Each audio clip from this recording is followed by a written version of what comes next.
నమస్కారం, స్వాగతం, సుస్వాగతం. ఈరోజు మొన్ననే పార్లమెంట్లో ప్రవేశపెట్టినటువంటి వికసిత్ భారత్ బడ్జెట్ 2025 దాని మీద కరీంనగర్ కేంద్రంగా నిర్వహించడం కోసం ఈరోజు ముఖ్య అతిథిగా పురంధరేశ్వరి గారు, భారతీయ జనతా పార్టీ ఆంధ్రప్రదేశ్ సభ్యులు వారు అడ్రస్ చేస్తారు. ముందుగా వేదిక మీద ఉన్న వారిని పరిచయం చేస్తాను. డాక్టర్ జి మనోహర్ రెడ్డి గారు, గంగిడి మనోహర్ రెడ్డి గారు, బీజేపీ రాష్ట్ర ఉపాధ్యక్షులు, ఈ ప్రోగ్రాం రాష్ట్ర కోఆర్డినేటర్ గారు, అదేవిధంగా తాజా మాజీ మేయర్ సునీల్ రావు గారు, మాజీ శాసనసభ్యురాలు బొడిగ శోభక్క గారు. ఈరోజు ఈ యొక్క ప్రెస్ కాన్ఫరెన్స్ ఉద్దేశించి మిత్రులకి, అదేవిధంగా ఇక్కడ ఉన్నటువంటి భారతీయ జనతా పార్టీ కుటుంబ సభ్యులకి అందరికీ నా నమస్కారాలు ముందుగా నేను తెలియజేసుకుంటున్నాను. ప్రధానంగా కేంద్ర నాయకత్వానికి, అదేవిధంగా రాష్ట్ర నాయకత్వానికి కిషన్ రెడ్డి గారు, బండి సంజయ్ గారు, ఈటెల రాజేంద్ర గారు, అదేవిధంగా మనోహర్ గారు మన రాష్ట్ర ఉపాధ్యక్షులు, వారికి, జిల్లా నాయకత్వం కృష్ణారెడ్డి గారికి, సునీల్ రావు గారికి, శోభక్క గారికి, ప్రతి ఒక్కరికి కూడా ముందుగా నా ధన్యవాదాలు నేను తెలియజేస్తున్నాను. ఎందుకంటే ఒక అద్భుతమైనటువంటి ప్రజా బడ్జెట్ని కేంద్ర ప్రభుత్వం ప్రవేశపెట్టినటువంటి సందర్భంలో ఈ బడ్జెట్ పట్ల దేశంలో ఉన్నటువంటి ప్రతి ఒక్కరికి కూడా అవగాహన కల్పించాలి అనేటువంటి భావనతోటి ముందుకు వెళ్తున్నటువంటి కార్యక్రమంలో భాగంగా నాకు కరీంనగర్కి వచ్చి మీ మాధ్యమంగా, అంటే పాత్రికేయుల మాధ్యమంగా ప్రజలకి బడ్జెట్కి సంబంధించినటువంటి విషయాలు వివరించేటువంటి అవకాశం నాకు కల్పించినందుకు ప్రతి ఒక్కరికి కూడా ముందుగా నా ధన్యవాదాలు. అదేవిధంగా నేను గౌరవంగా భావిస్తున్నానని చెప్పి నేను తెలియజేస్తున్నాను.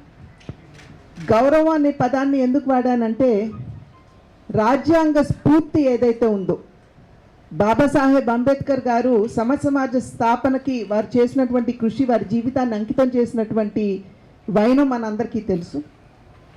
కనుక సమాజంలో ఉన్నటువంటి అన్ని వర్గాలకి న్యాయం చేస్తేనే భారతదేశ సర్వతోముఖాభివృద్ధిని సాధించేటువంటి అవకాశం ఉంటుంది అనేటువంటి భావన ఏదైతే బాబాసాహెబ్ అంబేద్కర్ గారు రాజ్యాంగ మాధ్యమంగా మనందరికీ కూడా తెలియజేశారో, ఆ స్ఫూర్తికి అనుగుణంగా ఇవాళ మా బడ్జెట్ ఉన్నది అనేటువంటి విషయం మేము సగర్వంగా అందరికీ తెలియజేసుకునేటువంటి అంశం. అది మాత్రమే కాకుండా భారతీయ జనతా పార్టీ మూల సిద్ధాంతం, అంత్యోదయ అనేటువంటి మూల సిద్ధాంతం ఏదైతే ఉన్నదో, అంటే సమాజంలో సంక్షేమానికి సుదూరంలో ఉన్నటువంటి ప్రతి ఒక్కరికి కూడా సంక్షేమాన్ని అందిస్తూ ఒక చక్కటి సమాజ స్థాపనకి కృషి చేయాలి అనేటువంటి లక్ష్యానికి ఏదైతే భారతీయ జనతా పార్టీ అంకితమై ఉన్నదో, దానికి అనుగుణంగానే ఇవాళ కేంద్ర ప్రభుత్వం ప్రవేశపెట్టినటువంటి బడ్జెట్ ఉన్నది అని చెప్పి మీ మాధ్యమంగా ప్రజలందరికీ కూడా మేము తెలియజేసుకుంటున్నటువంటి విషయం. బాబాసాహెబ్ అంబేద్కర్ గారిని అమితంగా గౌరవించేటువంటి పార్టీ భారతీయ జనతా పార్టీ. నరేంద్ర మోడీ గారు స్వయంగా అనేక సందర్భాల్లో వారు చెప్పినటువంటి విషయం, ఆనాడు బాబాసాహెబ్ అంబేద్కర్ గారు ప్రవేశపెట్టినటువంటి రిజర్వేషన్ల మాధ్యమంగానే, దాని వలనే నేను ఇవాళ ఈ స్థాయికి ఎదగలిగాను అని అనేక సందర్భాల్లో నరేంద్ర మోడీ గారు స్వయంగా చెప్పినటువంటి విషయం.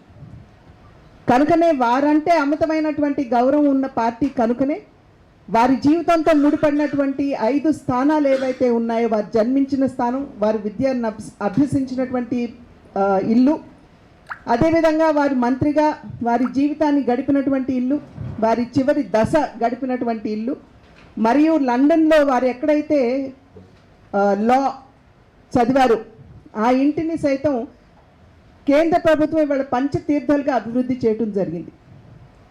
అది మాత్రమే కాకుండా వారికి భారతరత్న ఇచ్చినా కూడా అది భారతీయ జనతా పార్టీ నాయకత్వంలో లేదా ఆ కూటమి సమయంలోనే ఇచ్చినటువంటి విషయాన్ని ప్రజలందరూ కూడా గుర్తిస్తున్నారు అని చెప్పి నేను భావిస్తున్నాను. కనుకనే ఇవాళ ఈ బడ్జెట్ ఏదైతే ఉందో అటువంటి మహనీయుడికి ఒక రకంగా నివాళి అని చెప్పి మనం అందరం కూడా గుర్తించవలసినటువంటి అవసరం ఉన్నది అని చెప్పి తెలియజేస్తూ నరేంద్ర మోడీ గారికి అదేవిధంగా నిర్మలా సీతారామన్ గారికి కూడా ఇటువంటి అద్భుతమైనటువంటి ప్రజా బడ్జెట్ని అందరికీ న్యాయం చేసే దిశగా ఆలోచింపజేసేటువంటి బడ్జెట్ని ప్రవేశపెట్టినందుకు వారికి భారతీయ జనతా పార్టీ తరఫున అదేవిధంగా భారతదేశ ప్రజల తరఫున మేమందరం కూడా ధన్యవాదాలు మేము తెలియజేస్తున్నాం. నిర్మలా సీతారామన్ గారు ఇది 8వసారి వారి బడ్జెట్ ప్రవేశపెట్టడం. వారికి కూడా మా అభినందనలు మేము హృదయపూర్వకంగా తెలియజేస్తున్నటువంటి విషయం. అదేవిధంగా ఇందాక నేను చెప్పాను సమసమాజ స్థాపన అంటే పేదరిక నిర్మూలన, దానికి ఎప్పుడూ కూడా భారతీయ జనతా పార్టీ నాయకత్వంలో ఉన్నటువంటి ఎన్డీఏ ప్రభుత్వం పెద్దపీట వేసినటువంటి విషయం ప్రజలందరూ కూడా గమనించాలి. ఒక రకంగా 10 సంవత్సరాల కాలంలో ఆ దిశగా చేసినటువంటి కృషి మాధ్యమంగానే ఇవాళ దేశంలో 25 కోట్ల మంది ప్రజలు దారిద్ర్య రేఖకి దిగువన ఉన్నటువంటి వారు ఇవాళ పేదరికం నుండి బయటకు వచ్చారు అనేటువంటి విషయం మేము కాదు చెప్పేది. అనేక ఆర్థిక సంస్థలు చేసినటువంటి సర్వేల మాధ్యమంగా వారు తెలియజేసినటువంటి విషయం 25 కోట్ల మంది భారతీయులు పేదరికంలో మగ్గిపోతున్నటువంటి వారు ఇవాళ దారిద్ర్య రేఖకు ఎగువ రావడం జరిగింది అని చెప్పి వారు తెలియజేసినటువంటి విషయం. అయితే ఈ యొక్క కృషిలో అంటే ఈ లక్ష్యాన్ని సాధించడానికి చేసినటువంటి కృషి ఏదైతే ఉందో వెనక చాలా కృషి ఉన్నటువంటి విషయాన్ని ప్రజలందరూ కూడా గమనించాలి. ఎందుకంటే అది జన్ధన్ యోజన కావచ్చు, అంతకుముందు ఎవరైతే గరీబీ హటావో అనేటువంటి నినాదంతో వచ్చారు వారు అధికారాన్ని చేపట్టిన నాటి నుండి 2014వ సంవత్సరం వరకు కూడా కేవలం 7 కోట్ల మంది పేదల్ని మాత్రమే బ్యాంకింగ్ వ్యవస్థకి వారు అనుసంధానం చేయగలిగారు.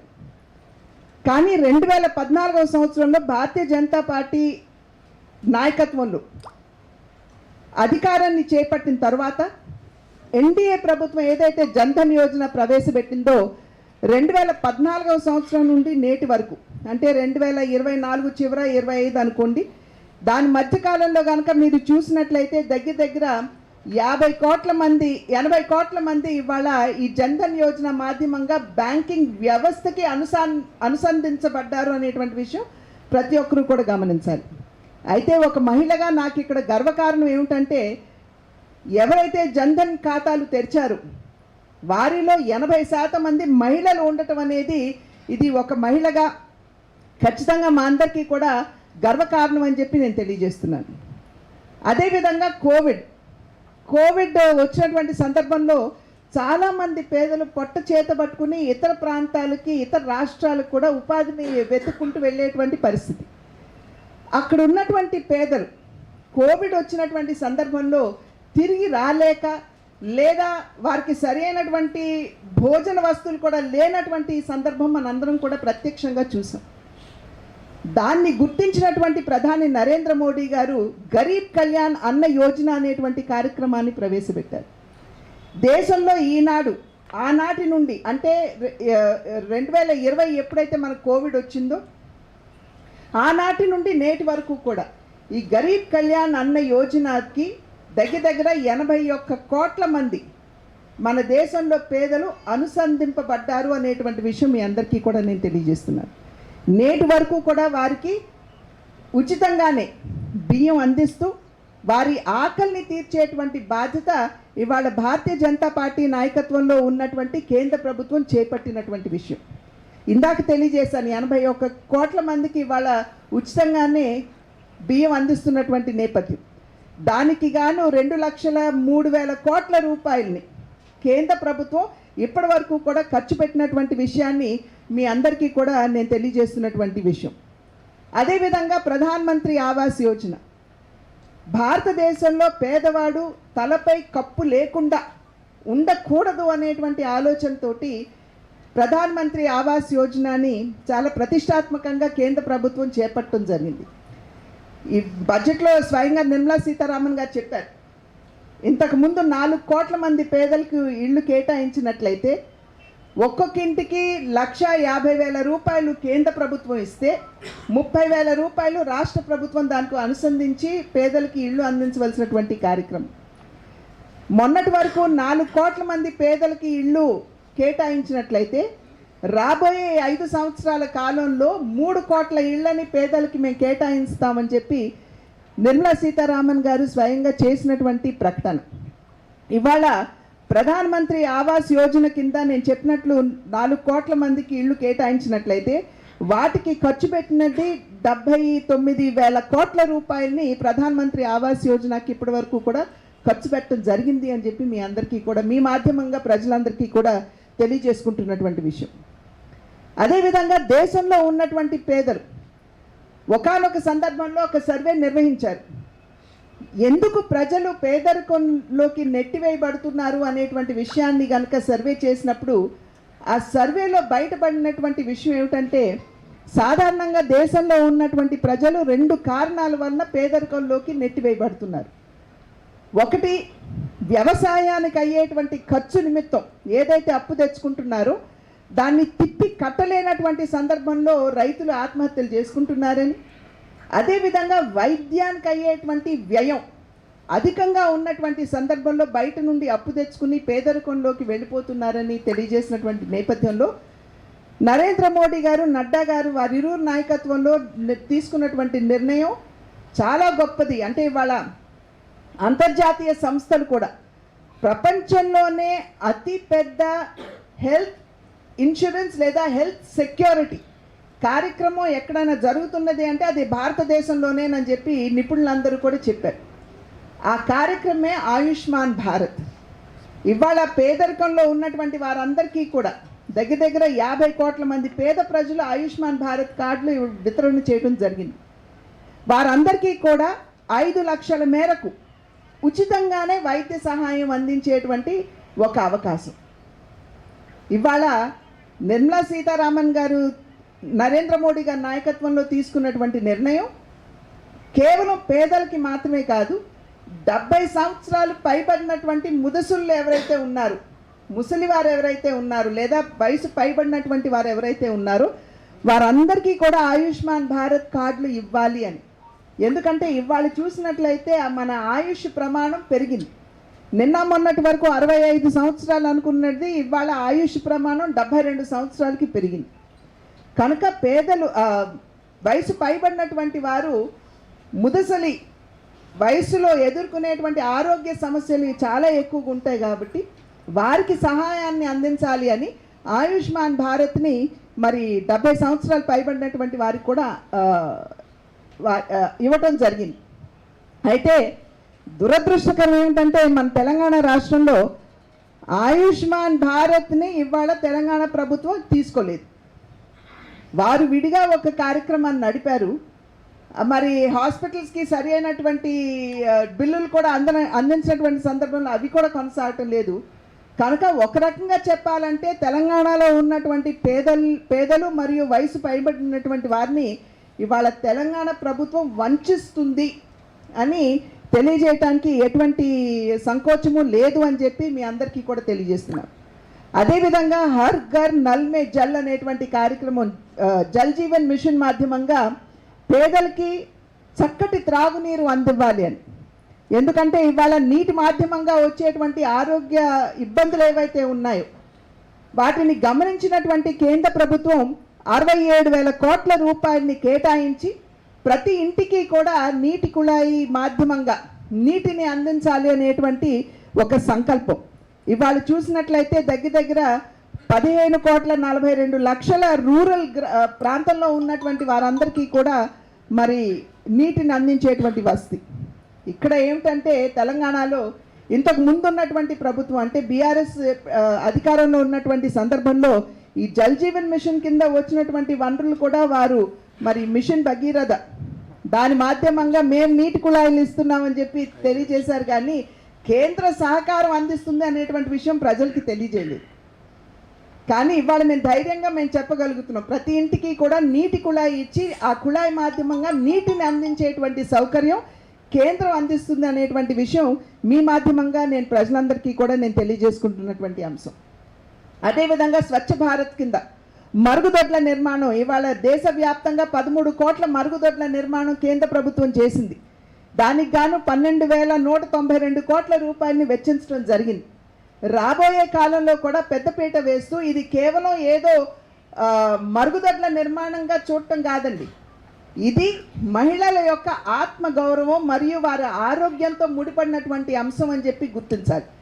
ఎందుకంటే సూర్యుడు ఉదయించక ముందు, అదేవిధంగా సూర్యుడు అస్తమించిన తరువాత మహిళలు బయటికి బహిర్భూమికి వెళ్తున్నటువంటి సందర్భంలో దాని యొక్క ప్రభావం ఏ విధంగా, దుష్ప్రభావం ఏ విధంగా మహిళల ఆరోగ్య పరిస్థితి మీద ఉంటుందో గమనించి, అదేవిధంగా మహిళ తన ఆత్మ గౌరవాన్ని తాకట్టు పెట్టుకుని బయటకు వెళ్ళవలసినటువంటి సందర్భంలో ఈ మరుగుదొడ్ల నిర్మాణాన్ని నరేంద్ర మోడీ గారు తన ఆడబిడ్డల కోసం ప్రతిష్టాత్మకంగా తీసుకువచ్చినటువంటి అంశం కనుక ఇవాళ మనం అవహేళన చేయవలసినటువంటి అవసరం లేదు. దీన్ని గుర్తించి గౌరవించవలసినటువంటి అవసరం ఉన్నది అని చెప్పి తెలియజేసుకుంటున్నాం. ఇవాళ దానికి గాను నేను ఇందాక చెప్పాను దగ్గర 13,000 కోట్ల రూపాయలని దీనికని చెప్పి కేటాయించడం జరిగింది. అదేవిధంగా ప్రధానమంత్రి విశ్వకర్మ యోజన ఇవాళ తెలంగాణ రాష్ట్రంలో చెప్తున్నారు బీసీ కుల గణన మేము చేస్తున్నాము అని చెప్పి చెప్తున్నారు. కానీ ఇది ఎంతవరకు స్వచ్ఛంగా చేశారు అనేటువంటి విషయం, అంటే నిజాయితీతో చేశారు అనేటువంటి విషయానికి వస్తే అది ప్రశ్నార్థకం. ఎందుకంటే బీసీలు మాత్రమే కాకుండా పశ్చిమందల్ని కూడా తీసుకుని వచ్చి వారిని కూడా మేము బీసీలు అని చెప్పి చెప్పడం అనేది, ఏదైతే రాజ్యాంగం మతపరమైనటువంటి రిజర్వేషన్లు ఇవ్వము అని చెప్పినా కూడా ఇవాళ వారిని సైతం తీసుకుని వచ్చి మేము బీసీలో కలిపి మేము బీసీ రిజర్వేషన్లు మేము పెంచుతామని చెప్పి చెప్పడం అనేది ఇది ఒక రకంగా ప్రజలందరూ కూడా ఆలోచించవలసినటువంటి విషయం. కానీ కేంద్ర ప్రభుత్వం బీసీలకు సంబంధించి నిజమైనటువంటి గుర్తింపును వారికి ఇచ్చే విధంగా, అంటే చాలా వరకు కూడా బీసీ కులాల్లో ఉన్నటువంటి వారు హస్తకళల మీద ఆధారపడి జీవించేటువంటి వారు కనుక అటువంటి వారందరికీ కూడా నిజమైనటువంటి న్యాయం చేయాలి అనేటువంటి ఆలోచనతోటి విశ్వకర్మ యోజనని తీసుకుని రావటం జరిగింది. విశ్వకర్మ యోజన కింద దగ్గర 2,64,00,000 రూపాయలు ఇవాళ విశ్వకర్మ కింద హస్తకళలు ఏవైతే ఆధారపడి ఉన్నారో వాటిలో నైపుణ్యాన్ని అందిస్తూ చెక్క పనులు చేస్తే చెక్క పనుల కంటే మేస్త్రి దానిలో తర్ఫీదునిస్తూ వారికి 15,000 రూపాయలకి సంబంధించినటువంటి కిట్లు అందిస్తూ వారికి ఆ ట్రైనింగ్ పీరియడ్ ఏదైతే ఒక వారం రోజుల పాటు జరుగుతుందో ప్రతిరోజు కూడా వారికి 500 రూపాయలు స్టైఫండ్ ఇస్తూ వారిని అన్ని విధాలా ప్రోత్సహిస్తూ మన సాంప్రదాయబద్ధంగా వచ్చేటువంటి కళల్ని సంరక్షించుకోవడం మాత్రమే కాకుండా వారి కాళ్ళ మీద వారు నిలబడే విధంగా వారికి ఆత్మగౌరవాన్ని ప్రదానం చేసిందంటే అది నరేంద్ర మోడీ గారి నాయకత్వంలో ఉన్నటువంటి ఎన్డీఏ ప్రభుత్వం అని చెప్పి మీ అందరికీ మాధ్యమంగా కూడా ప్రజలకి తెలియజేసినటువంటి విషయం.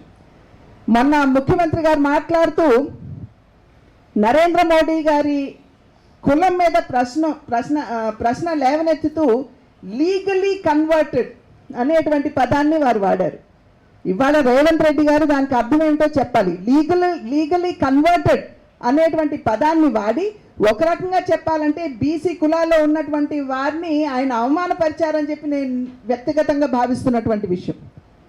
ఎందుకంటే నరేంద్ర మోడీ గారి కులం ఏదైతే ఉందో దాన్ని 1994వ సంవత్సరంలోనే బీసీ కమిషన్కి రెఫర్ చేయడం జరిగింది. సాధారణంగా ఒక కులాన్ని బీసీ కమిషన్కి గుర్తింపు కోసం రెఫర్ చేసినట్లయితే ఆ కులంలో ఉన్నటువంటి వెనుకబాటుతనాన్ని ప్రతి ఒక్కరూ కూడా పరిశీలించి సర్వే చేసి ఎంక్వైరీ చేసి ఆ తర్వాతే దాన్ని రికమెండ్ చేయడం జరుగుతుంది. కనుక ఆ కులంలో అంత వెనుకబాటుతనం ఉన్నది కాబట్టి ఈ కులాన్ని రెఫర్ చేయడం జరిగింది. దానికి గుర్తింపు బీసీ కులంగా గుర్తింపు ఎప్పుడు వచ్చింది? 2000 సంవత్సరంలో వచ్చింది. అప్పుడు భారతీయ జనతా పార్టీ అధికారంలో లేదు. అప్పట్లో చూడాలంటే నరేంద్ర మోడీ గారు ముఖ్యమంత్రి కాదు అని చెప్పి నేను తెలియజేస్తున్నాను. కనుక ఈ లీగలీ కన్వర్టెడ్ అన్న పదం మరి అప్పుడు కాంగ్రెస్ ప్రభుత్వమే కదా గుర్తింపించింది.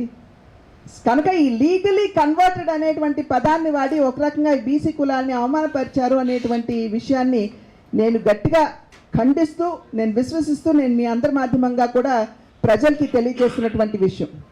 అదేవిధంగా స్వనిధి కార్యక్రమం కావచ్చు, అంటే ఈ తోపుడు బళ్ళ మీద చిన్న చిన్న వ్యాపారాలు చేసుకునేటువంటి వారు వారికి 10,000 రూపాయల నుండి ఇవాళ 50,000 రూపాయలకి పెంచారు.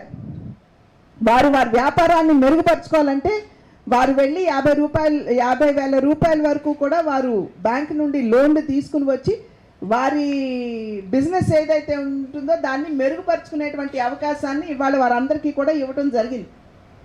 అదేవిధంగా ఇవాళ ఒక కొత్త అంశాన్ని బడ్జెట్లో ప్రవేశపెట్టారు, గిగ్ వర్కర్స్ అన్నారు. గిగ్ వర్కర్స్ అంటే సాధారణంగా ఏమిటంటే ఎక్కడైనా సరే ఏ రకమైనటువంటి పని అయినా సరే అది స్వల్పకాలం కోసం వెళ్ళి అక్కడ పనిచేసేటువంటి వారు, అటువంటి వారు అసంఘటిత రంగంలో ఉండేటువంటి వారు కనుక వారికి సరైనటువంటి గుర్తింపు లేదు అనేటువంటి ఆ అంశాన్ని గుర్తించినటువంటి కేంద్ర ప్రభుత్వం ఇవాళ గిగ్ వర్కర్స్కి సంబంధించి కూడా వారికి కూడా సంరక్షణ కల్పించాలి అనేటువంటి ఆలోచనతో 1 కోటి మంది గిగ్ వర్కర్స్ ఎవరైతే ఉన్నారో వారికి ఈ శ్రమ్ పోర్టల్లో కనుక వారు రిజిస్ట్రేషన్ చేసుకున్నట్లయితే వారికి ఖచ్చితంగా ఆయుష్మాన్ భారత్ కింద వారికి అన్ని విధాలా కూడా వారికి ఏదైతే లాభాలు లబ్ధి పొందాలో ఆ లబ్ధి పొందే విధంగా, అదేవిధంగా వారికి 60 సంవత్సరాల తర్వాత ఈ శ్రమ్ కార్డు ఎప్పుడైతే రిజిస్టర్ అవుతారో ఈ శ్రమ్ కార్డు కూడా వస్తుంది కాబట్టి వారికి పెన్షన్ వచ్చే విధంగా కూడా ఈ యొక్క కార్యక్రమానికి రూపకల్పన చేశారు అనేటువంటి విషయాన్ని మీ మాధ్యమంగా ప్రతి ఒక్కరికి కూడా నేను తెలియజేసుకుంటున్నటువంటి విషయం. కనుకనే వాళ్ళు చూసినట్లయితే 25 కోట్ల మందిని పేదరికం నుండి వెలుపలికి తీసుకుని వచ్చారంటే ఈ కార్యక్రమాలన్నీ కూడా వారిని దృష్టిలో పెట్టుకుని చేపట్టినటువంటి సందర్భంలోనే ఈ లక్ష్యం మనం చేరుకోగలిగాం అనేటువంటి విషయం మీ అందరికీ కూడా తెలియజేసుకుంటున్నాను. అదేవిధంగా ఇవాళ భారతదేశంలో ఉన్నటువంటి యువత, భారతదేశంలో ఉన్నటువంటి జనాభాలో 25% మంది 35 సంవత్సరాల లోపు వారు అని చెప్పి మనందరికీ తెలిసినటువంటి విషయమే. ఇవాళ మన దగ్గర ఉన్నటువంటి యువశక్తి ఏదైతే ఉందో వారిలో గనక నైపుణ్యాభివృద్ధిని మనం అందించగలిగితే వారికి కేవలం మన దేశంలో ఉన్నటువంటి అవసరాలు మాత్రమే కాకుండా ప్రపంచ అవసరాన్ని కూడా తీర్చేంతటి యువత మన దేశంలో ఉన్నటువంటి విషయం మనం గమనించాలి. కనుక యువతకి కేంద్ర ప్రభుత్వం పెద్దపీట వేసినటువంటి అంశాన్ని మీ అందరికీ కూడా నేను తెలియజేసుకుంటున్నాను. దీని మాధ్యమంగా మీ మాధ్యమంగా నేను ప్రజలకి తెలియజేసుకోవాల్సినటువంటి విషయం 2014వ సంవత్సరానికి ముందు ఈ యూత్ అండ్ స్పోర్ట్స్ అఫైర్స్ ఏదైతే ఉంటుందో ఆ మంత్రిత్వ శాఖ కేవలం 1,200 కోట్ల రూపాయలు మాత్రమే కేటాయించడం జరిగేది. కానీ ఇవాళ 2025-26 సంవత్సరానికి గాను యువతకి ఏదైతే ఉందో ఆ మంత్రిత్వ శాఖకి 3,800 కోట్ల రూపాయలని ఇవాళ ఎన్డీఏ ప్రభుత్వం కేటాయించినటువంటి విషయం మీ అందరి మాధ్యమంగా కూడా నేను తెలియజేసుకుంటున్నాను. అంటే దగ్గర 3 ఎక్కువ కేటాయింపులు ఇవాళ యువతకి మా ప్రభుత్వం చేసింది అని చెప్పి తెలియజేయడానికి మేమందరం కూడా చాలా గర్వంగా మీ అందరికీ కూడా తెలియజేసుకుంటున్నటువంటి విషయం. దీని మాధ్యమంగా బిడ్డల్ని ఎప్పుడైతే పసి వయసులో మనం గుర్తించి వారిని పట్టుకుని వారికి నైపుణ్యాభివృద్ధిని అందిస్తాం అంటే విలక్షణంగా ఆలోచించాలి, కొత్త ఆవిష్కరణలు చేయాలి అనేటువంటి ఆలోచనతోటి 50,000 అటల్ టింకరింగ్ ల్యాబ్స్ ఇవాళ దేశంలో కేంద్ర ప్రభుత్వం స్థాపించడానికి చేస్తున్నటువంటి కృషి అని చెప్పి మీ మాధ్యమంగా తెలియజేసుకుంటూ దీనివలన 1 కోటి మంది ఎవరైతే మన యువత ఉన్నారో వారికి ముందుగా తర్ఫీదు ఇవ్వడానికి కేంద్ర ప్రభుత్వం సన్నద్ధమైంది అనేటువంటి విషయం మీ మాధ్యమంగా అందరికీ కూడా నేను తెలియజేసుకుంటున్నాను. అదేవిధంగా భారత్ నెట్ మాధ్యమంగా గ్రామాల్లో స్కూళ్ళల్లో ఉన్నటువంటి ఫైబర్ ఆప్టిక్ ఏదైతే ఉందో దాని సామర్థ్యం పెంచి అక్కడ పిల్లలకి టెక్నాలజీని కూడా చేరువ చేయాలి అనేటువంటి కార్యక్రమాన్ని భారత్ నెట్ కార్యక్రమం మాధ్యమంగా కేంద్ర ప్రభుత్వం అడుగు వేసినటువంటి విషయాన్ని మీ అందరికీ కూడా నేను తెలియజేస్తున్నాను. అదేవిధంగా 2025వ సంవత్సరానికి గాను మెడికల్ కాలేజ్లో 10,000 సీట్లని ఇవాళ పెంచడం జరిగింది. రాబోయే 5 సంవత్సరాల కాలంలో 75,000 సీట్లను పెంచాలి అనేటువంటి ఆలోచన. కనుక ఇది కూడా మన దేశంలో ఉన్నటువంటి యువతకి ఏదైతే మనకి చాలా పేషెంట్ టు డాక్టర్ రేషియో ఒకంత మనం పెంచుకోవాలి, మెరుగుపరచుకోవాలి అని అనుకుంటున్నామో దానికి తోడ్పడేటువంటి అంశం, అదేవిధంగా విద్యని మధ్యతరగతి వారికి కూడా చేరువ చేసేటువంటి అంశం అని చెప్పి మీ మాధ్యమంగా అందరికీ తెలియజేసుకుంటున్నటువంటి విషయం. అదేవిధంగా ఐఐటీస్లో కనుక చూసుకున్నట్లయితే 5 ఐఐటీస్లో 6,500 కోట్ల రూపాయలతోటి అక్కడ ఉన్నటువంటి మౌలిక సదుపాయాల్ని పెంచుకునే దిశగా ఇవాళ కేంద్ర ప్రభుత్వం అడుగులు వేసినటువంటి విషయాన్ని మీ మాధ్యమంగా అందరికీ కూడా నేను తెలియజేసుకుంటున్నటువంటి విషయం.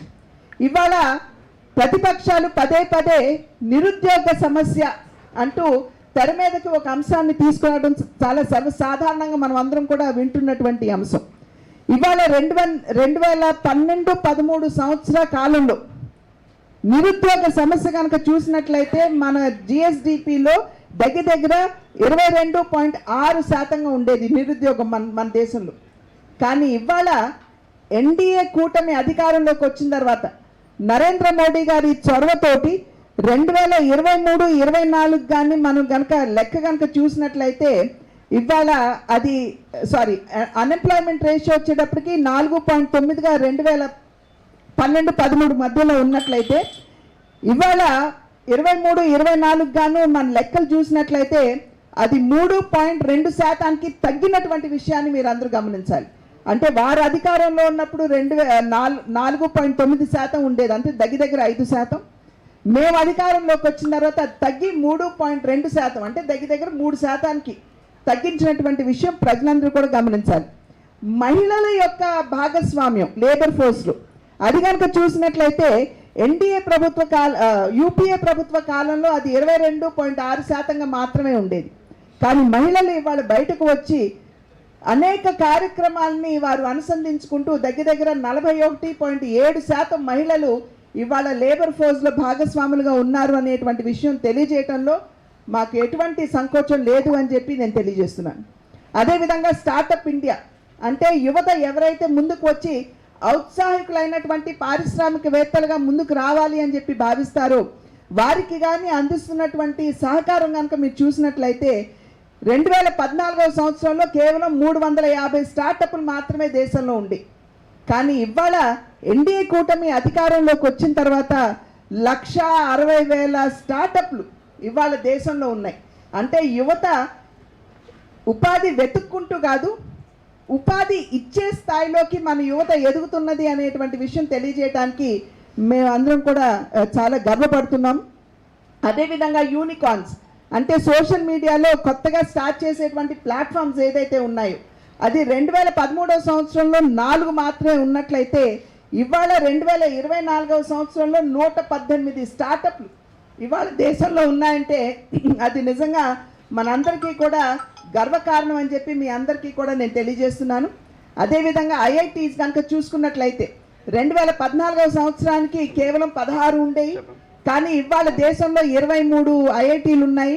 అదేవిధంగా AIIMS all India institute of medical sciences కనుక చూసుకున్నట్లయితే 2014వ సంవత్సరానికి 7 మాత్రమే ఉండేవి, కానీ ఇవాళ 20 ఎయిమ్స్ దేశవ్యాప్తంగా కూడా స్థాపించడం జరిగింది. ఐఐఎమ్స్ ఏవైతే ఉన్నాయో 13 మాత్రమే 2014వ సంవత్సరానికి ముందుంటే ఇవాళ 21 ఐఐఎమ్స్ దేశవ్యాప్తంగా కూడా స్థాపించడం జరిగింది. ఇవన్నీ కూడా మన బిడ్డలకి విద్యని చేరువ చేయాలి అనేటువంటి ఆలోచన, ప్రమాణాలతో కూడినటువంటి విద్యని చేరువ చేయాలి అనేటువంటి భావన. అదేవిధంగా ఇవాళ మన దేశం వ్యవసాయ ప్రధాన దేశం మాత్రమే కాదు, వ్యవసాయం మీద ఆధారపడినటువంటి దేశం. నేటికి సైతం 85% మన జనాభాలో వ్యవసాయం మీద ఆధారపడి జీవిస్తున్నారు. ఇవాళ మనం 9-10% దేశ అభివృద్ధి సాధించాలి అని కనుక మనం భావించినట్లయితే వ్యవసాయ క్షేత్రంలో కనీసం 4% అభివృద్ధి సాధిస్తేనే మనం ఆ 9-10% మనం చేరుకోలేం. కనుక అన్ని విధాలా కూడా అన్నదాతలైనటువంటి రైతులకి మన సహకారాన్ని అందించవలసినటువంటి అవసరం ఉంది. అనేక కార్యక్రమాల మాధ్యమంగా నరేంద్ర మోడీ గారి నాయకత్వంలో ఉన్న ఎన్డీఏ ప్రభుత్వం తన సంపూర్ణ సహకారాన్ని రైతులకు అందిస్తుంది. ఉదాహరణకి చూసినట్లయితే ప్రధాన్ మంత్రి కిసాన్ సమ్మాన్ నిధి అనేటువంటి కార్యక్రమం. ఎందుకంటే ఏ రైతుని నీకేం కావాలి అని అడిగితే నాకు పెట్టుబడి చాలా ఎక్కువ అవుతుంది కనుక దానికి కావాల్సినటువంటి సహకారం మాకు అందించమని చెప్పి ప్రతి రైతు కూడా ఆకాంక్షిస్తారు. ఇవాళ దేశంలో దగ్గర 11 కోట్ల మంది రైతులకి కిసాన్ సమ్మాన్ నిధి కేంద్ర ప్రభుత్వం రైతులకు అందిస్తుంది. అంటే వారు పెట్టేటువంటి పెట్టుబడికి అందించవలసినటువంటి సహకారం ఏదైతే ఉందో కేంద్ర ప్రభుత్వం 6,000 రూపాయలు మొన్నటి వరకు అందించేవారు, కానీ ఇవాళ 6,000 రూపాయలని 10,000 రూపాయలకి పెంచారు.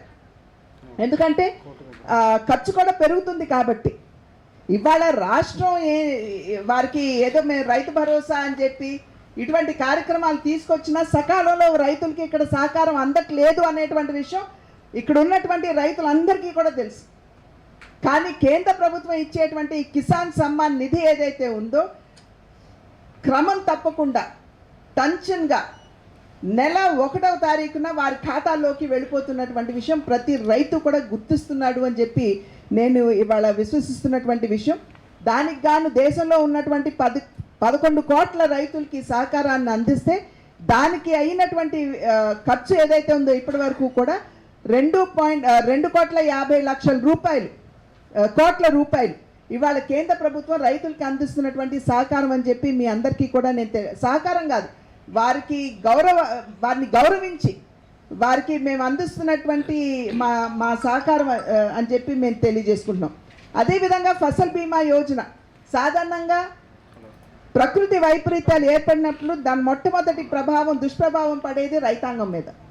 కనుక రైతులు చాలా ఇబ్బంది పడుతున్నటువంటి విషయాన్ని గుర్తించి ఏదైతే ఇన్సూరెన్స్ ఉంటుందో అది చాలా కష్టంగా ఉన్నటువంటి సందర్భంలో దాన్ని కొంచెం ఈజ్ చేస్తూ ఫసల్ బీమా యోజనను ప్రవేశపెట్టి రైతు ఎప్పుడైతే తన పంటని కోల్పోతాడో కోల్పోయిన 15 రోజుల్లోనే 25% వారికి కాంపెన్సేషన్ అందాలి అనేటువంటి కార్యక్రమాన్ని ప్రవేశపెట్టడం జరిగింది. ఇవాళ వచ్చినటువంటి లాభార్థులు ఎవరైతే ఉన్నారో ఈ కార్యక్రమం కింద 4 కోట్ల మంది రైతులు ఇవాళ దీని కింద లాభార్థులుగా ఉన్నారు, అంటే ప్రీమియం కట్టినటువంటి వారు. దీనికైనటువంటి ఖర్చు కనుక మనం చూసుకున్నట్లయితే దగ్గర 2,73,00,000 రూపాయల మేరకు ఇప్పటి వరకు కూడా రైతులకి అన్ని విధాలా కూడా సహకారం అందించినటువంటి విషయం మీ అందరికీ కూడా నేను తెలియజేస్తున్నాను. కనుకనే ఇవాళ చూసినట్లయితే ఇంతకుముందు ఉన్నటువంటి బడ్జెటరీ అలొకేషన్స్ ఏవైతే ఉంటాయో ఈ వ్యవసాయ క్షేత్రానికి గాను అది 27,663 కోట్ల నుండి 1,37,756 కోట్లకి పెరిగినటువంటి విషయాన్ని మీ మాధ్యమంగా ప్రజలందరికీ కూడా మేము తెలియజేసుకుంటున్నటువంటి విషయం. అదేవిధంగా మనందరికీ తెలుసు ఏదైతే మన ఈ యూరియాకి సంబంధించినటువంటి అంశం దేశంలో 4 మూతబడినటువంటి సంస్థల్ని తెరిపించి ఇవాళ యూరియాని మన దేశంలోనే మ్యానుఫ్యాక్చర్ చేసే విధంగా ప్రొడక్షన్ చేసే విధంగా కేంద్ర ప్రభుత్వం నిర్ణయం చేయటం మాత్రమే కాకుండా మన ఈస్టర్న్ ఇండియాలో ఉన్నటువంటి ఇండస్ట్రీస్కి తన సహకారాన్ని అందిస్తున్నారు. ఇవాళ యూరియా కొరత అని చెప్పి మనం అనుకోవటానికి లేదు.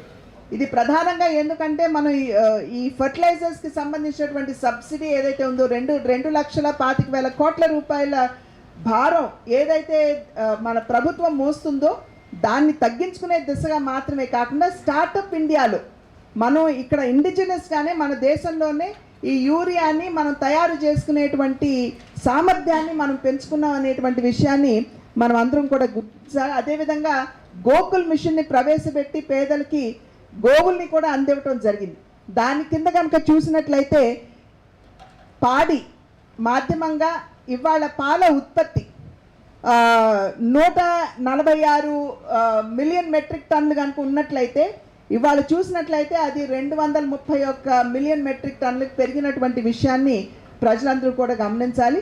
ఇవన్నీ కూడా ఇక్కడ దేశంలో ఉన్నటువంటి రైతులకి ఈయన మాధ్యమంగా దేశంలో ఉన్నటువంటి మార్కెట్ యార్డులన్నింటినీ కూడా అనుసంధించి మరి ఎక్కడైనా సరే మెరుగైనటువంటి ధర ఉన్నది అంటే అక్కడ తన ఉత్పత్తిని అమ్ముకునేటువంటి ఒక వెసులుబాటుని రైతులు కూడా కేంద్ర ప్రభుత్వం అందించినటువంటి విషయాన్ని ప్రజలందరూ కూడా గమనిస్తున్నారని చెప్పి భావిస్తూ, అదేవిధంగా మహిళలు ఇవాళ దేశ జనాభాలో 50% మహిళలు ఉన్నారు. వారికి కనుక అన్ని విధాలా కూడా మన సహకారాన్ని అందించగలిగినట్లయితే వారు దేశ అభివృద్ధిలో గణనీయమైనటువంటి పాత్ర పోషించగలరు అని చెప్పి మోడీ గారి నాయకత్వంలో మహిళా సాధికారత మీద ప్రత్యేకమైనటువంటి దృష్టి పెట్టడం జరిగింది. దానిలో మాధ్యమంగానే సెల్ఫ్ హెల్ప్ గ్రూప్స్ ఇవాళ దేశంలో ఉన్నటువంటి 91 లక్షల సెల్ఫ్ హెల్ప్ గ్రూప్స్లో ఉన్నటువంటి 10 కోట్ల మంది మహిళల్ని లక్పతి దీదీలుగా చేయాలి అనేటువంటి ఆలోచన. ఉమెన్ డెవలప్మెంట్ అంటే మహిళా సాధికారత నుండి మహిళల నాయకత్వంలో సాధించేటువంటి సాధికారత, ఉమెన్ లెడ్ డెవలప్మెంట్ అనేటువంటి దిశగా ఇవాళ కేంద్ర ప్రభుత్వం అడుగులు వేస్తూ మహిళలకు అన్ని విధాలా కూడా వారిని పారిశ్రామికవేత్తలుగా తీర్చిదిద్దాలి అనేటువంటి భావన. దానిలో భాగంగానే డ్రోన్ దీదీలు, ఏదైతే డ్రోన్ టెక్నాలజీ వచ్చిందో దాని మాధ్యమంగా మహిళల మాధ్యమంగా ఇవాళ చేలల్లో మనం ఫర్టిలైజర్స్ కానీ లేకపోతే పురుగుల మందులు కానీ చల్లించుకునేటువంటి ఒక అవకాశం కనుక వారిని కూడా పారిశ్రామికవేత్తలుగా తీర్చిదిద్దుతూ వారి మాధ్యమంగా దేశ అభివృద్ధిని సాధించాలి అనేటువంటి విషయం మీద దృష్టి కేంద్రీకరించడం జరిగింది. వారికి కావాల్సినటువంటి అనేక కార్యక్రమాలు, మాతృత్వ వందన యోజన, మాతృత్వ సురక్షిత్ యోజన, ఎందుకంటే గర్భిణీ స్త్రీలో ఉన్నటువంటి పౌష్టిక లోపాన్ని దానికి అధిగమించాలి అనేటువంటి భావనతోటి మహిళలకి ఈ యొక్క రకమైనటువంటి సహకారాన్ని అందిస్తూ ఇంద్రధనుష్ కార్యక్రమం కింద మన బిడ్డలకి ఉచితంగానే 7 ప్రాణాంతకమైనటువంటి జబ్బులు, వ్యాధులు ఏవైతే ఉంటాయో వాటిని నివారించడానికి గాను మరి ఇంద్రధనుష్ కార్యక్రమాన్ని ప్రవేశపెడుతూ అంగన్వాడీ వర్కర్స్, హెల్పర్స్ ఎవరైతే ఉంటారో వారిని సైతం ఆయుష్మాన్ భారత్ తోటి ఇవాళ అనుసంధించడం జరిగింది. ఎందుకంటే ఒక ఆరోగ్యవంతమైనటువంటి భారతదేశ నిర్మాణంలో వారి పాత్ర గణనీయంగా ఉంటుంది అనేటువంటి భావన, అనేటువంటి విషయాన్ని గుర్తించినటువంటి కేంద్ర ప్రభుత్వం ఇవాళ 37 లక్షల అంగన్వాడీ వర్కర్స్ని ఇవాళ ఆయుష్మాన్ భారత్ తోటి వారిని కూడా అనుసంధించడం జరిగింది. కనుక ఈ రకంగా ఉజ్వల యోజన కింద వారికి ఉచిత గ్యాస్ కనెక్షన్లు ఇచ్చారు.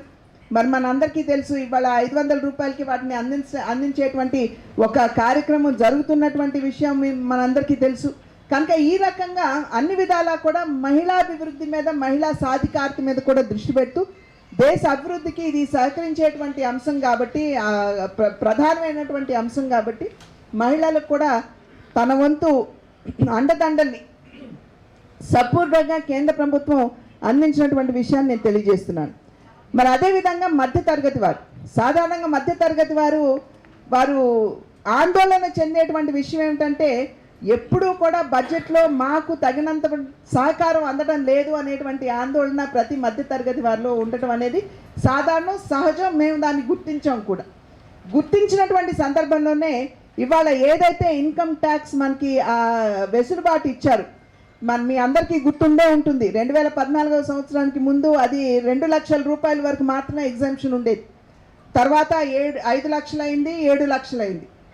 ఇవాళ 12 లక్షల రూపాయల ఇన్కమ్ ఉన్నటువంటి వారందరికీ కూడా ఇవాళ ఈ ఇన్కమ్ ట్యాక్స్ నుండి వెసులుబాటు కల్పిస్తున్నటువంటి విషయాన్ని మీరందరూ కూడా గమనిస్తున్నారని చెప్పి నేను భావిస్తున్నాను.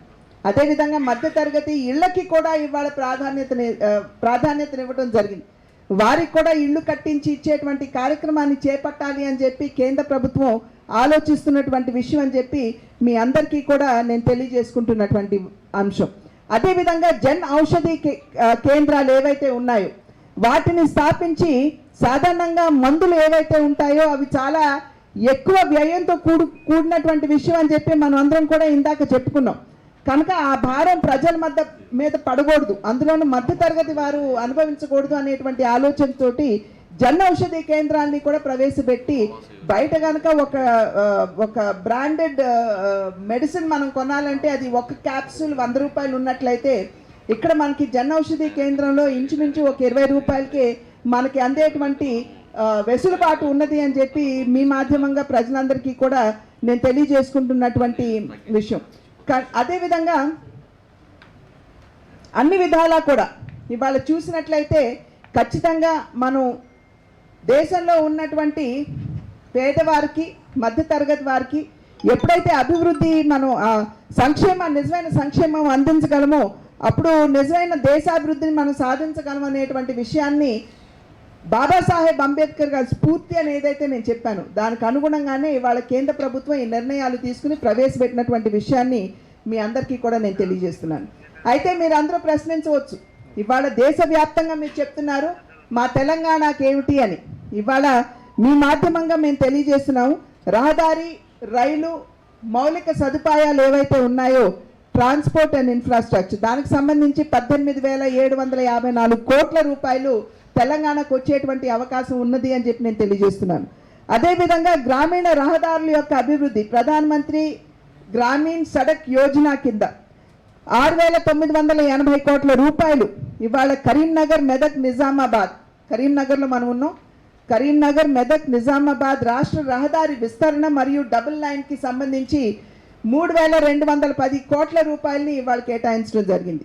అదేవిధంగా వరంగల్, ఖమ్మం, నల్గొండ ప్రాంతాల్లో జాతీయ రహదారుల యొక్క అభివృద్ధికి గాను 4,380 కోట్ల రూపాయలని కేటాయించడం జరిగింది. వ్యవసాయం, రైతు సంక్షేమానికి సంబంధించి రాష్ట్రానికి 12,943 కోట్ల రూపాయలు, అంటే దగ్గర 13,000 కోట్ల రూపాయలు అందించడం జరిగింది.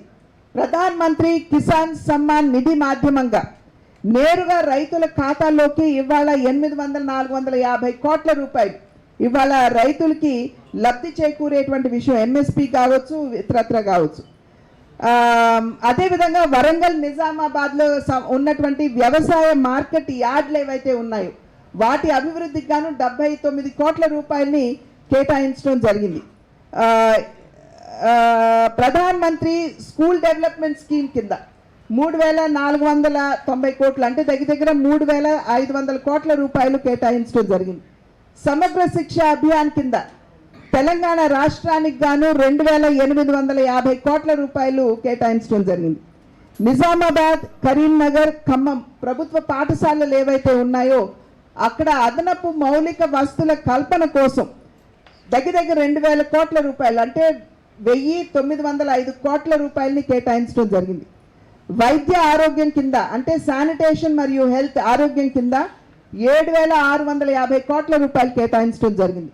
బీబీ నగర్, అంటే బీబీ నగర్ ఎయిమ్స్ ఏదైతే ఉంటుందో ఆ బీబీ నగర్ ఎయిమ్స్ పరిధిలోకి మనకి ఖమ్మం, నల్గొండ ప్రజలు పెద్ద ఎత్తున అక్కడికి వస్తూ ఉంటారు. మరి ఎయిమ్స్కి గాను, బీబీ నగర్లో ఉన్నటువంటి ఎయిమ్స్కి గాను 5,550 కోట్ల రూపాయలు కేటాయించడం జరిగింది. ఈసీఐఎస్ హాస్పిటల్ ఏదైతే ఉందో దానికి గాను 1,867 కోట్ల రూపాయలు కేటాయించడం జరిగింది. గ్రామీణ ప్రాంతాల్లో ఉన్నటువంటి చిన్న మరియు లఘు పరిశ్రమలు ఏవైతే ఉంటాయో వాటి అభివృద్ధి కోసం 2,480 కోట్ల రూపాయలు కేటాయించడం జరిగింది. ముద్రా యోజన కింద ఎవరైతే ఔత్సాహికారులైనటువంటి పారిశ్రామికవేత్తలు ఉంటారో వారికి అందించేటువంటి లోన్ల కింద దగ్గర 2,000 కోట్ల రూపాయలు వారికి అందించడం జరిగింది. మహిళా శిశు సంక్షేమం కింద 4,830 కోట్ల రూపాయలు ఇవ్వటం జరిగింది. మరి ఈ మన రాష్ట్రంలో, తెలంగాణ రాష్ట్రంలో ఉజ్వల యోజన కింద ఉన్నటువంటి లబ్ధిదారులు దగ్గర 3 లక్షల మంది ఉన్నారు. వారందరికీ కూడా లబ్ధి చేకూర్చేటువంటి దిశగా అడుగులు వేస్తున్నటువంటి విషయం తెలుసు. వారందరికీ అందించేటువంటి లబ్ధి ఏదైతే ఉందో 3,210 కోట్ల రూపాయలు అని చెప్పి మీకు అందరికీ తెలియజేస్తున్నాను. అంగన్వాడీలకు అందించేటువంటి సహకారం ఏదైతే ఉందో అది 1,620 కోట్ల రూపాయలు ఇక్కడ మన రాష్ట్రంలో ఉన్నటువంటి అంగన్వాడీలకి. కనుక అన్ని విధాలా కూడా ఇవాళ చూసినట్లయితే అన్ని రంగాలకి, అన్ని వర్గాల వారికి కూడా సంక్షేమాన్ని అందించే దిశగా కేంద్ర ప్రభుత్వం అడుగులు వేస్తున్నటువంటి విషయం మీరు గమనించాలి. ఇవాళ ఇన్ని రకాలుగా కార్యక్రమాలు చేపట్టినటువంటి సందర్భంలోనే 11వ ఆర్థిక శక్తిగా ఉన్నటువంటి భారతదేశం ఇవాళ 5వ స్థానానికి రావడం జరిగింది. ఇక మున్ముందు అంటే వీటితోటి కేంద్ర ప్రభుత్వం ఆగదు. నరేంద్ర మోడీ గారి లక్ష్యం 2047వ సంవత్సరానికల్లా వికసిత్ భారత్ లక్ష్యాన్ని సాధించాలి అని, అంటే అభివృద్ధి చెందినటువంటి భారతదేశాన్ని సాధించాలి అని. నిన్న మొన్నటి వరకు అభివృద్ధి చెందుతున్న దేశం అనుకున్నాం, కానీ 2047వ సంవత్సరానికల్లా అభివృద్ధి చెందిన భారతదేశంగా మనం అందరం వికసిత్ భారత్ని చూడాలని. కనుక అటువంటి వికసిత్ భారత్ని చూడాలి అంటే దేశంలో ఉన్నటువంటి అన్ని వర్గాల ప్రజల్ని కూడా ఎప్పుడైతే వారికి సంక్షేమాన్ని అందిస్తూ మనం ముందుకు వెళ్తామో ఆ లక్ష్యాన్ని మనం చేరుకోగలుగుతాం.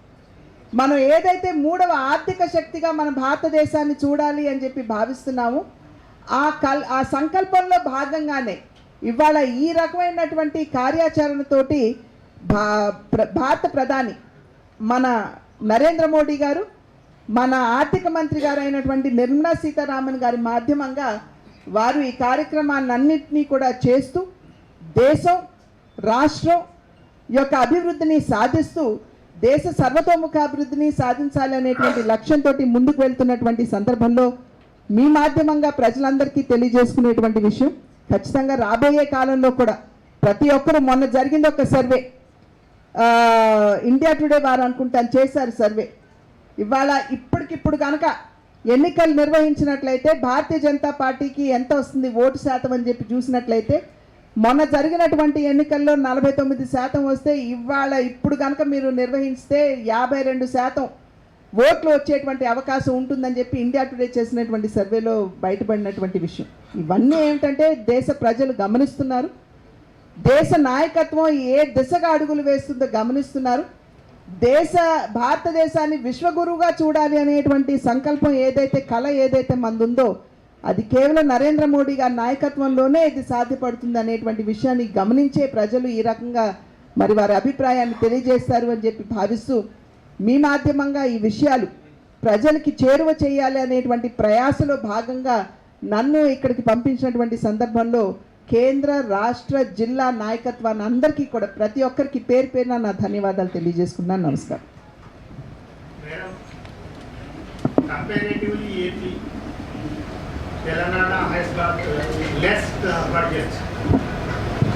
సార్ నేను ఇప్పుడు మీకు అన్ని వివరంగా చెప్పానండి. సో అన్ని నేను వివరంగా చెప్పాను. తెలంగాణకి ఎంత ఇచ్చారు ఏమిటని. ఇప్పుడు ఇది కేటాయింపులండి. మనకి ఎప్పుడైతే ఇంకొంచెం ఎక్కువ కావాలి అంటే మనం ఎప్పటికప్పుడు మనం ప్రధాని గారి దగ్గరకో మంత్రి గారి దగ్గరకో వెళ్ళి మన రిప్రజెంటేషన్ ఇవ్వచ్చండి. వారు దాన్ని బేరీజ్ వేసుకుని వారు ఇవ్వాల్సినటువంటి సపోర్టు సహకారం ఖచ్చితంగా మనకు అందిస్తారండి. ఇక్కడ తెలంగాణ ఆంధ్ర అని లేదండి, బిడ్డలందరూ సమానమే.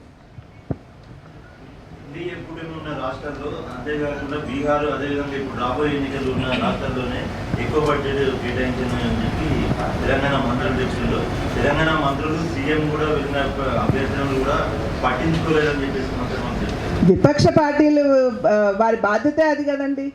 ఎంత కేటాయించినా మా కేటాయింపులు రాలేదని చెప్పడమే కదా. వారు ఏమంటున్నారు, అసలు కేటాయింపులే లేవని చెప్తున్నారు. నేను ఇప్పుడు మీకు చెప్పింది ఏంటి, ఏ మంత్రిత్వ శాఖ కింద ఎంతెంత వస్తుందో మీ అందరికీ నేను చెప్తున్నాను. వారిని కాదని చెప్పమానండి. సార్ నేను ఇందాక అన్నాను, బిడ్డలందరూ సమానమే. ఏ రాష్ట్ర అవసరాన్ని బట్టి వారికి కేటాయింపులు జరుగుతూ ఉంటాయి. నేను ఇందాక అన్నాను కదండి, వారి పాత్రే అది అని అనుకుంటున్నారు. ఏది చెప్పినా కూడా దాన్ని ఎదురు మాట్లాడటమే మా పాత్ర అనుకుంటున్నారు. నిర్మాణాత్మకంగా ఉండాలండి, ఏదైనా సరే నిర్మాణాత్మకంగా ఉండాలి. నిర్మాణాత్మకంగానే అంటున్నారు మీరు. కేంద్ర ప్రభుత్వం రాష్ట్రానికి ఇచ్చే నిధులను మాత్రమే ఇస్తున్నారు తప్ప ప్రత్యేకంగా ఒక్క పైసా కూడా తెలంగాణకి ఇవ్వలేదని చెప్పేసి చెప్తున్నారు. అవన్నీ యాజ్ పర్ చట్టం ప్రకారంగా రావాల్సినవి మాత్రమే ఇస్తున్నారు. ఏ రాష్ట్రానికైనా కూడా సాధారణంగా చట్ట ప్రకారంగా రావాల్సినటువంటివే కేటాయింపులు జరుగుతాయండి. ఇవాళ ట్యాక్స్ డెవల్యూషన్లో కేంద్రం కలెక్ట్ చేసేటువంటి ట్యాక్స్లో 42% ఇవాళ రాష్ట్రాలకు ఇస్తున్నాయి. 2014 సంవత్సరానికి ముందు కాంగ్రెస్ ప్రభుత్వం ఇవ్వలేదు కదా. కానీ ఎన్డీఏ కూటమి అధికారంలోకి వచ్చిన తర్వాత నిర్ణయం చేసి 42% ఇవాళ ఇస్తున్నాయి. దాని గురించి ఎందుకు మాట్లాడరు? అదేవిధంగా ఇవాళ మాకు ఏమీ రాలేదు అని చెప్తున్నారు. మరి నేను ఇవాళ చెప్పినవన్నీ కూడా వారు కూర్చుని ఇవన్నీ ఇచ్చారు కానీ మాకు ఇవి కావాలి అని చెప్పొచ్చు కదా. నిర్మాణాత్మకం అంటే అదండి. కానీ అట్లా కాకుండా మాకు అసలు ఏమి రాలేదు అనేటువంటి ఒక దుష్ప్రచారం చేయటం మాత్రం ఇది న్యాయం కాదు. రాష్ట్ర ఆర్థిక మంత్రి కావచ్చు, ముఖ్యమంత్రి రేవంత్ రెడ్డి కావచ్చు, చాలా క్లియర్ గా చెప్పారు. యూపీ బీహార్లో 100 రూపాయలు కడితే 311 రూపాయలు ఒకరు, 378 రూపాయలు ఒకరు పొందుతా ఉన్నారు. తెలంగాణ 100 రూపాయలు కడితే 49 రూపాయలు మాత్రమే వెనక్కి వస్తున్నాయని చెప్పి జనాభా ప్రాతిపదికండి. ఇవాళ మీరు ఇక్కడ గమనించాల్సింది సార్ ఒక్క నిమిషం. నీతి ఆయోగ్ ఒక ప్రొసీజర్ ఫాలో అవుతుంది, వారికి విధి విధానాలు ఉన్నాయి. జనాభా ఆధారంగా ఈ డెవల్యూషన్ అనేది జరిగేది. పర్ క్యాపిటా వారు చేస్తారు. కాదని చెప్పమనండి, కాదని చెప్తే ఓకే. కానీ అట్లా కాదు కదా. దాని ప్రాతిపదికన వచ్చేటువంటి విషయం వారు గమనించాలి, మనం గమనించాలి, ప్రజలు గమనించాలి. దేశీయ పరిధిలో 5% వాటాలు తెలంగాణ రాష్ట్రం ఇచ్చింది. అదేవిధంగా 22,000 కోట్ల ఆదాయ పన్ను కూడా తెలంగాణ రాష్ట్రం నుంచి పోతుంది. ఇంతవరకు కూడా అంటే తెలంగాణ పైన వివక్ష చూపుతున్నారు. జిఎస్టీకి సంబంధించి ప్రతి విషయంలో కూడా రాష్ట్ర ఆర్థిక మంత్రి జిఎస్టీ కౌన్సిల్లో ఉంటారండి. ఓకే, సో దానికి ప్రకారంగా వారికి ఏమైనా భేదాభిప్రాయాలు ఉంటే జిఎస్టీ కౌన్సిల్లో వారు తెలియజేయచ్చు. 1. 2, ఏదైతే ట్యాక్స్ వెళుతుందో దానిలో 42% రాష్ట్రాలకు వచ్చేటువంటి విధానం దేశంలో ఉన్నది. ఇది సత్యం, దానికి అనుగుణంగా వస్తుంది. 3, మన రాష్ట్రంలో ఉన్నటువంటి జనాభా ప్రాతిపదికన కూడా కేటాయింపులు జరుగుతాయి. అది కూడా మనం గమనించాలి. ఇప్పుడు మీరందరూ కూడా పాత్రికేయులు, మీరందరూ కూడా చాలా విజ్ఞులు, మీరందరూ కూడా ఈ విషయాలన్నింటి మీద కూడా రీసెర్చ్ చేసే ఉంటారు కదా. మేడం, సెస్ల రూపంలో ఎక్కువ తీసుకుపోతున్నారు, ట్యాక్స్ల రూపంలో మాత్రం ఇస్తున్నారు. ట్యాక్స్ డైల్యూషన్ ఏదైతే ఉందో దాని ప్రకారం ఇస్తున్నారు. సెస్లు మాత్రం మోడీ ప్రభుత్వం వచ్చిన తర్వాత ఈ 10 ఏళ్లలో సెస్లు 380% పెరిగినాయి అని చెప్పేసి ఆర్థికవేత్తలు చెప్తున్నారు. దీన్ని మీరేమంటారు? సెస్ అనేది ఐ డూ అగ్రీ, అది సెంట్రల్ పూల్లోకి వెళ్ళిపోయేటువంటి విషయం. కానీ నేను అదే కదా చెప్పేది, మీరు నిర్మాణాత్మకంగా వెళ్ళి మీరు కూర్చొని మాట్లాడండి ఆర్థిక మంత్రితోటి, ఎవరు కాదన్నారు. అదేవిధంగా జిఎస్టీలో మీరు ఉన్నారు కదా, మీ ఆర్థిక మంత్రి ఉంటారు, మాట్లాడండి. మీ వాటా కోసం మనం అడగొచ్చు కదా, ఎవరు ఆపారు?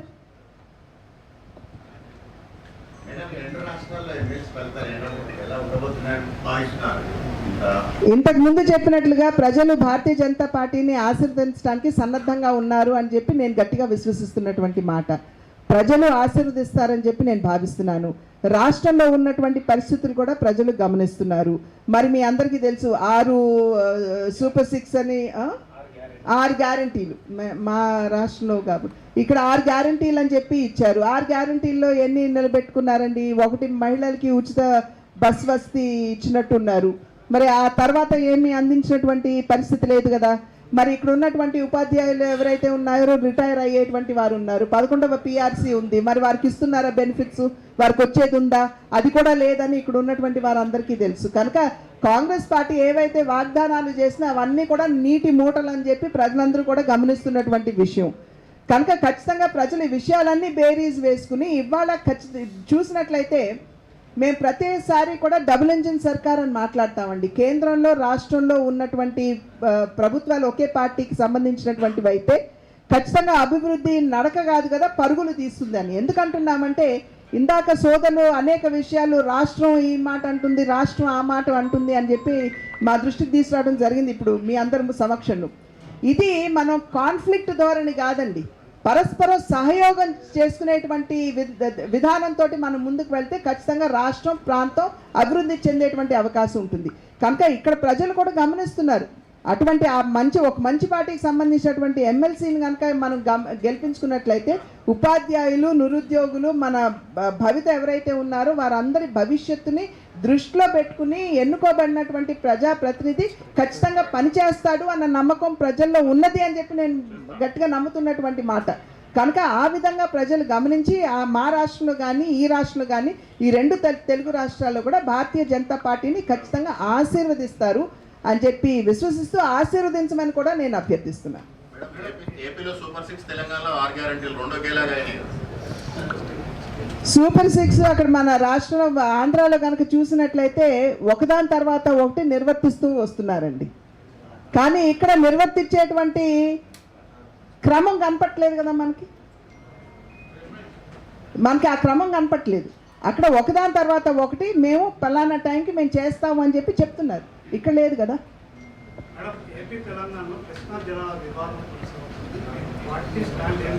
అది ప్రభుత్వాలు చూసుకునేటువంటి విషయం అండి. కృష్ణా ట్రిబ్యునల్ ఉంది, ట్రిబ్యునల్లో వాళ్ళు తెలుసుకుంటారు. ధన్యవాదాలండి, థ్యాంక్ యూ.